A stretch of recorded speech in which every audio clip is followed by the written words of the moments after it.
I'm Rachel and I started my shop Cultureco to try and help people be a little bit more eco in Colchester, in my hometown. And I'm just encouraging people to cut down their single-use plastic and their food waste and to be a bit more mindful of where their products are coming from.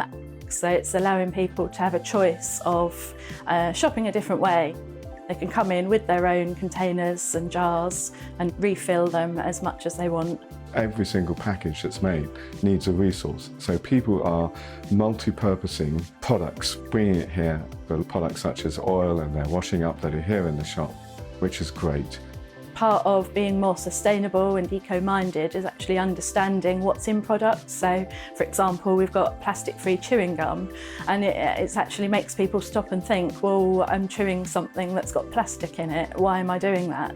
People should come and use refill shops because they are part of the community, they're independently run, there's a lot of research going on.